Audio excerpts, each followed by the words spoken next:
تو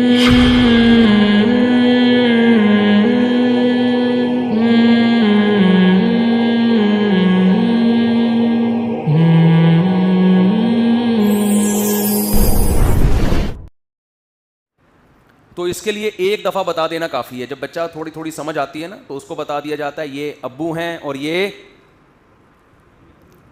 کون ہے؟ امی. کمپلیٹ ہو گئی نا اس کی نالج. پوری زندگی اب دوبارہ بتانے کی ضرورت ہے؟ بالکل بھی ضرورت نہیں ہے. بچے کو پتا چل گیا یہ ابا ہیں اور یہ اما ہیں بس. لیکن باپ اور باپ سے کی جتنے ریلیٹیوز ہیں میرا خیال ہے ہزاروں دفعہ موت تک، بلکہ مرنے کے بعد بھی، ابا کے مرنے کے بعد بھی بچے کو بتاتے رہتے ہیں یہ کون تھے تمہارے ابا. اگر بچہ ابا کے حقوق ادا نہیں کر رہا ہوتا، دیکھو بچے کو بتا دیا یہ آپ کے ابا ہیں، بچے کو سمجھ میں آ گیا یہ ابو ہیں اور یہ کون ہیں. کیونکہ بچہ اسلامی ملک میں پیدا ہوا ہے، اس کو پتا ہے سب کے ابو ہوتے ہیں تو ہمارے بھی ایک عدد ابو ہوں گے. بعض لوگوں میں نہیں ہے، وہ اس کو اتنے سیریس نہیں لیتے. ابو کہتے ہیں بس ہیں، کوئی بھی ہیں، بغیر ابو کے پیدا نہیں ہوتا انسان. کون ہے چھوڑو اس بحث میں پڑھنے کی بالکل بھی ضرورت نہیں. یہ امی ہیں بس. اور بعض جگہوں پر تو یہ بھی اب ختم ہو گیا، امی کا بھی سیٹ اپ ختم ہو گیا. فارموں میں جیسے بکرے پلتے ہیں نا، ایسے ان ترقی یافتہ کنٹریز میں بچے پل رہے ہیں جن کو آپ سمجھتے ہو کہ تہذیب کی انتہا کو پہنچے ہوئے ہیں. ہمیں تہذیب ان سے سیکھنی چاہیے. عورتوں کے حقوق ہمیں یہ بتائیں گے، بچوں کے حقوق ہمیں یہ بتائیں گے. لوگ کہتے ہیں نا تم مولویوں سے جا کے پوچھ رہے ہو کہ عورتوں کے کیا حقوق ہیں، اسلام سے پوچھ رہے ہو، تمہیں گورا بتائے گا عورتوں کے کیا حقوق ہیں. گورا 5 روپے خرچ نہیں کرتا عورت کے اوپر، وہ تمہیں بتائے گا عورت کے حقوق کیا ہیں. 5 روپے پوری زندگی اپنی بیوی پہ خرچ کر لے. اور ہمارے یہاں کیا ہو رہا ہے، لوگوں کی کالز آتی ہیں بیگم کو مالدیپ گھما کے لے آیا، ملیشیا کی سیر کرا دی، پھر بھی ناشکری کر رہی ہے، اپنے خرچے پہ کرائی میاں نے. لٹا دیتا ہے ساری دنیا اس کے اوپر، پھر بھی زبان سے شکر کے الفاظ کے لیے مرد ترستا ہے کہ منہ سے کوئی پھوٹے منہ بیگم شکر ادا کرتے ماشاءاللہ جی بہت اچھی جگہ شادی ہو گئی میری. اس کے بچوں کو بھی پال رہا ہے، اس کے ذمہ داری نبھاتا ہے اپنی. لیکن جہاں میاں بیوی میں علیحدگی ہوئی پھر دیکھو آپ پھر ہوتا کیا ہے. خیر میں ان ٹاپک پہ زیادہ نہیں جاؤں گا، ابھی پھر میٹر شارٹ ہونے لگتا ہے. عورت ذلیل کر دیتی ہے مرد کو ساری دنیا کے سامنے، مرد کی زبان بند رہتی ہے. اور عورت کا جھوٹ بھی مرد بڑے شوق سے سنتے ہیں کہ بالکل صحیح کہہ رہی ہے، ہائے ہائے ہائے بیچاری پہ بہت کیا ہوا ہے، ظلم ہوا ہے. ہوتا ہے ظلم، عورتوں کے اوپر بھی ہوتا ہے، میں نہیں کہہ رہا، بہت سے مرد ظلم کرتے ہیں. لیکن آپ یک طرفہ بات سن کے فیصلہ کیسے کر لیتے ہیں؟ کمال کی بات یہ ہوتی ہے مرد نے طلاق دے دی نا تو یہ بھی ظلم ہے. پھر عورتیں کہتی ہیں میری زندگی تباہ کر دی، 2 نمبر آدمی ہے. تو 2 نمبر سے تو جان چھوٹ گئی تو شکر ادا کرو نا. 2 نمبر سے جان چھوٹ گئی تو شکر ادا کرو بھائی. یعنی کچھ بھی کر رہا ہو، ہمارے معاشرے میں ساری بلی کس پہ ڈالی جاتی ہے؟ آدمی کے اوپر. یہ سارا یورپ کا کلچر ہے. یورپ انہوں نے ویمن رائٹس کے نام پہ نا بہت کچھ غلط سلط کر کے معاشرے میں، عورت شوہر کی سننے کے لیے تیار ہی نہیں ہے. اطاعت جو عورت کے اوپر، جو شوہر کے حقوق عورت کے ذمہ ڈالے ہیں نا، میجورٹی 90% ان حقوق کو ادا نہیں کر رہی ہے. 90% میجورٹی خواتین کی ہمارے شہری زندگی میں. گاؤں دیہاتوں میں تو الٹا معاملہ ہے، عورتوں پہ ظلم ہوتا ہے. شہری زندگی میں زیادہ تر خواتین اپنے شوہر کے حقوق ادا نہیں کر رہی ہیں. نچوڑتی پورا طبیعت کے ساتھ، اس کو پورا نچوڑ لیا. اس کی کیا ذمہ داری ہے آپ کے اوپر؟ نہ ساس کی خدمت، نہ سسر کی خدمت. ایک مولانا طارق جمیل صاحب کا بیان سن لیا کہ عورت پہ ساس سسر کی خدمت واجب نہیں ہے. بھائی وہ بہت پھیلایا گیا بیان. وہ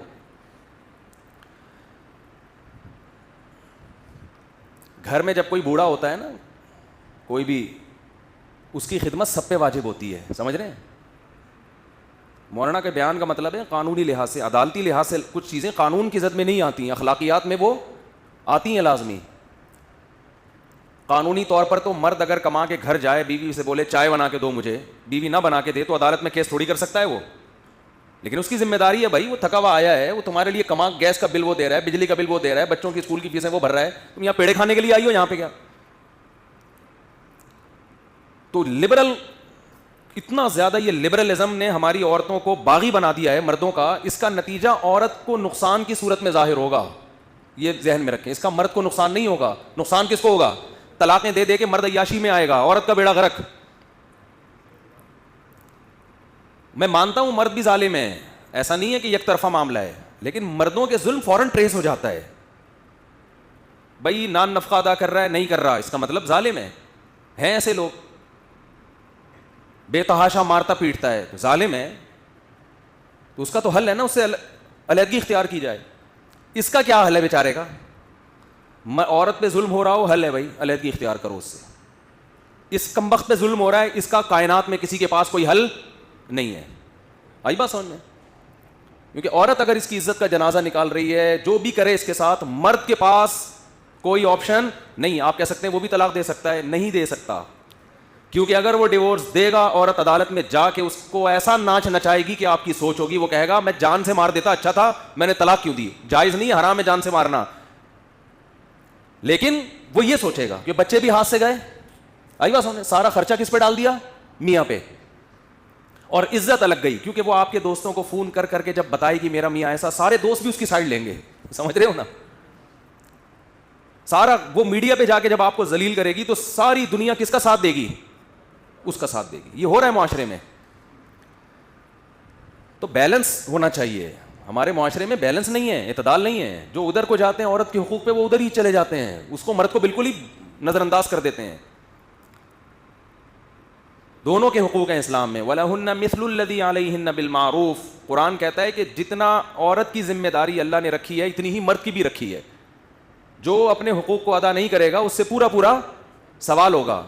لیکن حقوق پوچھیں تو صحیح ہیں کیا, یہ تو پوچھیں پہلے, یہ تو طے کرو کہ ہیں کیا حقوق. گیس بجلی کا بل کمبخت نے دے دیا, وہ کمبخت آپ کے بچوں کی اسکولوں کی ساری فیسیں اٹھا رہا ہے, وہ الو کا پٹھا, معذرت کے ساتھ, بہت معذرت کے ساتھ, جتنے بھی یہاں بیٹھے ہوئے ان سے, وہ ناشتہ دے رہے تمہیں, دوپہر کے کھانے کا انتظام کیا ہوا ہے, شام کے کھانے کا انتظام کیا ہوا ہے. بس کرو نا, اور کیا چاہیے؟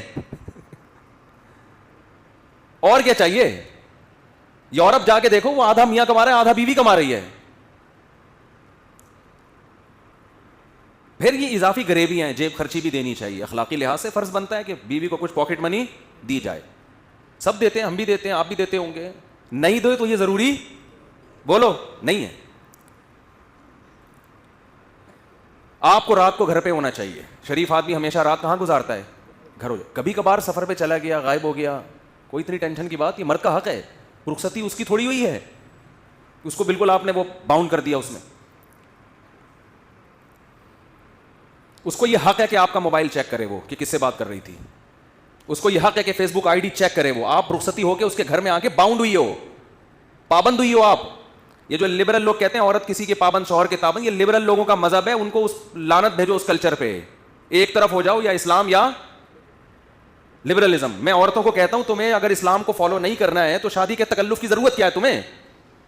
اسلام میں میاں کا مطلب یہ ہوتا ہے کہ عورت اس کی اطاعت کرے گی, نہیں تو میاں بنانے کی ضرورت نہیں ہے. پھر رشتوں کے پیچھے بھاگا نہ کرو, رشتہ بتا دیں کسی شادی کرا دیں, شادی کرا دیں. شادی کا مطلب یہ کہ عورت ساری زندگی شوہر کی اطاعت کرے گی. جائز چیزوں میں اس پہ اس کی طاقت سے زیادہ بوجھ نہ ڈالا جائے, تو جائز چیزوں میں وہ اطاعت کرے گی. شوہر اگر کہہ رہا ہے کہ فیس بک پہ آئی ڈی میری مرضی کے بغیر بنانے کی آپ کو اجازت نہیں ہے اور میں آئی ڈی چیک کروں گا, تو بالکل اس کا 100% حق ہے. اس میں یہ کہنا کہ مجھ پہ شک کیوں کر رہے ہو. ایک صاحب کچھ دن پہلے میرے نا موبائل لے کے یوں گھما رہے میرے, میں بیٹھا ہوا ہوں. میں نے کہا بھائی ویڈیو نہ بناؤ, کیونکہ انسان کسی بھی محفل میں بیٹھا ہے, بے تکلف ہو کے بیٹھا ہے, ہر جگہ ویڈیو بنے گی, یہ تو غلط ہے نا. کہہ رہے نہیں میں ویڈیو نہیں بنا رہا. تو میں نے کہا پھر کیمرہ یوں کیوں گھما رہے ہو؟ کہہ رہے نہیں میں پکچر لے رہا ہوں. میں نے کہا دکھاؤ مجھے تو شک ہو رہا ہے کہ آپ ویڈیو بنا رہے ہو. کہہ رہے ہیں کیا مجھ پہ شک کر رہے ہو؟ میں نے کہا بالکل شک کر رہا ہوں میں آپ پہ. میں نے کہا میں بالکل, یعنی مجھ پہ میری زبان پہ اطمینان نہیں. میں نے کہا بالکل بھی آپ کی زبان پہ مجھے اطمینان نہیں ہے, کیونکہ نہ آپ میرے باپ ہو, نہ آپ میرے ماموں ہو جس کو میں بچپن سے جانتا ہوں. بات آ رہی ہے سمجھ میں؟ تو یہ جو اس قسم کے ڈائلاگ ہوتے ہیں نا, ان سے کبھی بھی بالکل بھی متاثر ہونے کی چندہ ضرورت نہیں ہے. سامنے والے کا یہ فرض ہے کہ وہ شک کا موقع نہ دے آپ کو. ایک آدمی آپ کے لاکر کے گرد گھوم رہا ہے نا, جیب میں یوں کر کے جھانک رہا ہے, آپ کو تو خطرہ ہوگا کہ یہ جیب کترا ہے. اب آپ اپنی جیب کو کی زپ بند کر رہے ہو اور اس کو بولے ادھر جا کے بیٹھ کر شک کر رہے ہو مشکل. بھائی شک کا موقع کس نے دیا ہے؟ یہ ڈائلاگ ہوتے ہیں جن سے کبھی بھی متاثر ہونے کی ضرورت نہیں ہے. آپ کسی سے پلاٹ کا سودا کر رہے ہو, قرآن نے کہا کہ ریٹرن جتنے بھی خرید و فروخت کے بڑے معاملات ہوتے ہیں لکھ کے ہونے چاہیے, زبان سے نہیں چلیں گے, یہ لکھ کے ہونے چاہیے, ریٹرن میں ہونے چاہیے. لیکن ہم نے دیکھا ہے کسی سے کوئی معاملہ کر رہے ہو, او بھائی لکھو یار میری زبان پہ اعتماد نہیں ہے, تو ایسے موقع پہ آپ نے پتا کیا کہنا ہے؟ بالکل بھی نہیں ہے. آئی بات سمجھ؟ بولے بالکل بھی ہمیں آپ پر آپ ہمیں بالکل بھی پسند نہیں. میں نہیں کہہ رہا بیویوں پہ خام خواہ میں شک کرنا شروع کر دیں گھٹیا لوگوں کی طرح, جا کے نا جیسے بعض سسرال والے دمادوں کے فریج جا کے جھانک رہے ہوتے ہیں کیا کیا رکھا ہوا ہے اندر نا. تو یہ بڑا گھٹیا پن ہے, خام خواہ میں بیگم کے موبائل بلا وجہ چیک کرنا, اس کے کمپیوٹر میں گھسنا, یہ گھٹیا پن ہے. لیکن اگر واقعتاً کوئی قرائن سے پتہ چل رہا ہے, کوئی شک ہو رہا ہے کہ یار یہ کوئی گڑبڑ چل رہی ہے کوئی بہت, تو پھر مرد کی ذمہ داری ہے کہ وہ چیک کرے. گھر اسی طرح ٹوٹتے ہیں. اسی طرح میاں کے موبائل میں بھی گھسنا جائز نہیں ہے عورت کے لیے, کسی کی پرائیویسی میں دخل اندازی شریعت میں پسندیدہ کام نہیں ہے. لیکن میاں صاحب آتے ہیں اور گھنٹوں گھنٹوں ایسے بات کر رہے ہیں اور کہہ رہے ہیں میں اپنی والدہ سے بات کر رہا ہوں, امی سے. اتنا اچھا میاں یار اپنی ماں سے گھنٹوں گھنٹوں ہنس ہنس کے بات کر رہا ہے, عورت کو شک ہوتا ہے. پھر اگر وہ کہتی ہے مجھے موبائل دکھاؤ, پھر آپ یہ نہیں کہہ سکتے کہ میں اتنا نیک آدمی مجھ پہ شک. تو بیگم کو چاہیے کہہ دے آپ نیک اپنے ابا کے لیے ہوں گے, آپ نے شک کا موقع مجھے دیا ہے. اور خاص طور پر مفتی طارق مسعود کے بیان بھی سنتے ہو اور اس کے بعد شادیوں کی باتیں بھی کرتے ہو اور پھر موبائل بھی یوں کر کے چھپاتے ہو. حقیقت بعض عورتوں کی شکایت ہوتی ہے کہ وہ فون کہتی ہیں ہمارے میاں فون دیکھ رہے ہوتے ہیں. ایسے جیسی میں آتی ہوں نا یوں کر لیتے ہیں ایسے کر کے نا, ایسے جیسے پتہ نہیں کیوں یوں کر کے نا, جیسے کوئی تھا ہی نہیں. جب ایسا کام ہوگا تو عورت کو حق ہے نا کہ دیکھے بھائی بولتے کیوں نہیں بھائی, حق ہے نا اس کو کہ بھائی یہ کیا کر رہا ہے, بھائی یہ کیا ہے. موبائل سے اتنی طلاقیں ہوئی ہیں نا, جو اتنی بدگمانیاں گھروں میں پھیلی ہیں, اتنی بدگمانیاں. بیگم نے یوں چھپا دیا تو آدمی کو شک شروع ہے, پتہ نہیں کیوں چھپا رہی ہے بھائی. میاں یوں کر کے چھپا رہا ہے تو عورت کو شک ہوگا. تو ایسا کام کر کیوں رہے ہو بھائی؟ اول تو ہم جو آپ کو چار کی ترغیب دیتے ہیں اس طریقے سے نہیں دیتے کہ آپ سیٹنگیں شروع کر دیں, جیسے پہلی تمیز سے, شریف لوگ پہلی بھی تمیز سے, تو ایسے ہی تمیز سے. تو جو بدگمانی کا موقع دیتا ہے نا اس کے ذمے وہ خود اپنا کیریکٹر خراب کر رہا ہے آپ کے سامنے. خام خواہ میں کسی کو کسی کی تفتیش کی اجازت نہیں ہے, جیبوں میں گھسنے کی, گھروں میں گھسنے کی, موبائلوں میں گھسنے کی, یہ تو بالکل اجازت نہیں ہے. لیکن جس کا آپ کے ساتھ معاملہ ہے اس کو آپ نے جب خود شک کا موقع دیا ہے تو پھر وہ سوال پوچھنے کا حق رکھتا بھی ہے, رکھتی بھی ہے. پھر یہ کہنا کہ جی ایسے بہت گھر تباہ ہوئے ہیں, شوہر شروع میں پکڑا جاتا یہاں تک نوبت نہ پہنچتی, لیکن شروع میں اس نے ڈائلاگ مارے کہ مجھ پہ شک کر رہی ہو. بیگم ڈر گئی, ہائے بیچارہ اتنا نیک آدمی, اس پہ تو شک بنتا ہی نہیں ہے. اس طرح میاں نے پکڑا تو کچھ نہیں بھائی. ہم نبی صلی اللہ علیہ وسلم ایک خاتون کے ساتھ تنہائی میں کھڑے ہوئے تھے, وہ آپ کی زوجہ تھیں. ایک صحابی گزرے, انہوں نے دور سے دیکھا, آپ نے ان صحابی کو بلایا, فرمایا میری زوجہ ہے. انہوں نے عرض کیا یا رسول اللہ آپ پہ کون شک کر سکتا ہے. تو دیکھو نبی صلی اللہ علیہ وسلم نے خود بدگمانی کے موقع سے بچایا ان کو, خود بچایا ان کو بدگمانی کے موقع سے. اس میں در سے آنے والی امت کے لیے کہ کوئی اتنا نیک پرہیزگار اپنے آپ کو شو کرنے کی کوشش نہ کرے کہ میرے اوپر انگلی اٹھ نہیں سکتی, ہم تو بہت نیک ہیں, ہمارے پیر صاحب اتنے نیک ہیں کہ بند کمرے میں الگ خاتون کو بٹھا کے باتیں کر رہے ہیں تو ہمیں یقین ہے کہ یہ بیٹی بنا کے ہی سمجھا رہے ہوں گے. وہ بزرگ کی ذمہ داری ہے بتائے لوگوں کو کہ بھائی کون ہے یہ میری, میں نے دروازہ کیوں بند کیا ہے. ایسے پیر چل رہے ہیں مارکیٹ میں کہ مریدنی کو دروازہ بند کر کے بٹھایا, وہ سے بات چیت کر رہے ہیں, اور جو باقی مرید ہیں ان کو شک کرنے کی اجازت بولو نہیں. ادھر پیغمبر صلی اللہ علیہ وسلم بند کمرے میں نہیں تھے, کھلی جگہ پہ تھے, لیکن تنہائی میں, تو آپ نے بدگمانی دور کی. تو یہ آج کل بہت بڑا مسئلہ ہو گیا ہے کہ بدگمانی کا موقع دیں گے اور جب کوئی تفتیش کرنا چاہے تو فوراً کہیں گے آپ ہم پہ شک کیوں کر رہے ہو. تو مالی لین دین میں بھی ایسا ہی ہے. دیکھو جو ایک نمبر ہوتا ہے نا, جب وہ پیسوں کا لین دین کرے گا تو کہے گا لکھو لکھو بھائی مجھے اپنی یادداشت پہ اعتماد نہیں ہے, میں بھول سکتا ہوں, میں مر گیا تو میرے وارث نہ کھا جائیں. اللہ کا فضل ہے, تحدیث بن نعمہ کے طور پہ بیان کر رہا ہوں, شو بازی کے لیے نہیں. میرا کسی سے بھی کوئی مالی معاملہ ہوتا ہے, کسی سے بھی, جس کے پیسے میں نے دینے ہوں, دینے میں تو آدمی کہتا ہے لکھنے کی کیا ضرورت ہے, اس کو میں زیادہ اہتمام سے لکھواتا ہوں. جب بھی کسی سے میری خرید و فروخت کا کوئی معاملہ ہو تو میں ان سے کہتا ہوں کہ میں لکھوں گا, کہ یہ فلاں کے پیسے میں نے دینے ہیں